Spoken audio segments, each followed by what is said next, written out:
Well, what's happening here is that we have two numbers written in scientific notation, and they're multiplying each other. And it says, hey, please write your answer in scientific notation. So how about I show you how we can relate what we did above to this one. Rewrite it as just multiplying everything by each other. And then rearrange it, get the 5 and 9 together, get the two 10s with the exponents together, and then you could just work your way right down the line. 5 times 9 is 45, 10 to the 6th times 10 to the 3rd. Okay, they've got the same base, so now we just add our exponents. 6 and 3 is 9. And that's pretty much it. We'll have to kind of address this in just a second, but that's one thing that we can do. You could rearrange all of this, kind of like how I showed you that we could do these up there. All right? Perhaps you don't want to do that. So let me go through and show you another way. And for this part, I would like you to copy it down in notes. Go multiply your front numbers, the 5 and the 9.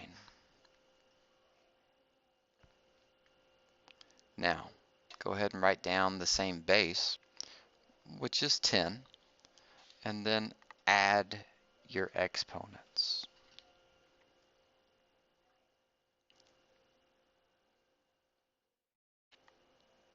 Now, sometimes these two steps, you might want to put a 1 and a 2 there so that way you can kind of read your notes, go, hey, do this first, do this second. But it says write your answer in scientific notation. Scientific notation has a rule that says the front number cannot be 10 or bigger. And it also has to be at least 1. So what I do is I tell my people to, like, if this thing is 10 or bigger, find where the invisible decimal is. 45 would have a decimal right there, and just slide it back one spot, or however many spots you need to make sure that this number is less than 10. But don't put it in front of the 4 because it's got to be at least 1. So it's kind of weird. Run it up to right behind the first number that's in this letter, right, in this front number. So 45 would become 4.5. Now the times 10 is just going to drop straight down. But there's one other thing that we would have to do, and that would be how many spots did you have to move the decimal? Well, if you didn't have to move it at all, then you're done. But if you move the decimal to the left, add how many spots you moved it to the left to the exponent. So we moved it 1 to the left. We're going to put plus 1 right here. If I'd moved it 2 to the left, I would put plus 2. If I'd moved it 3 to the left, I would put plus 3. That's the rule. That's the idea. And 9 plus 1 is 10. So it becomes 10 to the 10th power. So how can we describe these steps in written form over here for your notes? Well,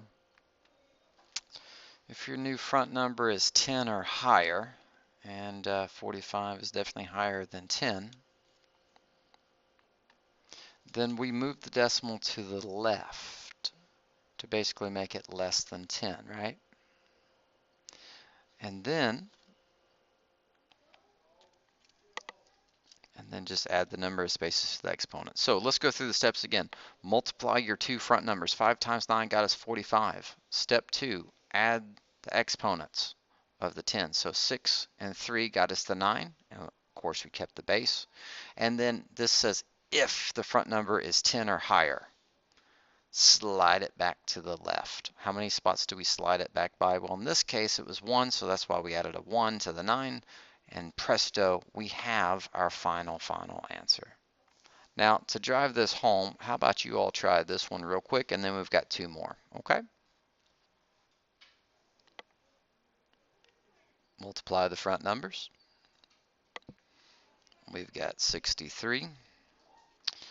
Still the multiplication symbol and the base of 10, and then add your exponents up. That's what it says there.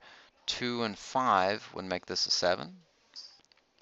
Then our last check is hey, is the front number 10 or bigger? Yeah, it is. So take your invisible decimal and slide it back to where it's right behind that first number, so it'd be a 6.3.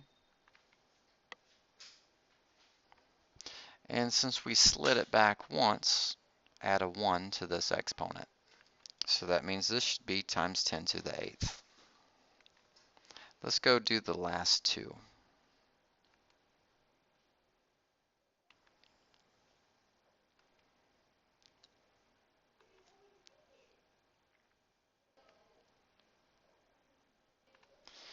It's less than 10, so we're good with this. And there is another side of it. It has to be at least 1. So it fits perfectly. It's at least 1, but it's not 10 or bigger. So perfect scientific notation format. 3.1 times 5.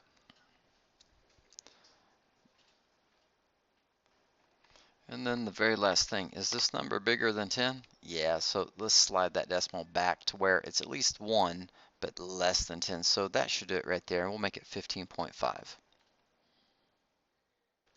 The number of spaces you move to the left tells you how many to add to the exponent, and it would be 1.55 times 10 to the 9th.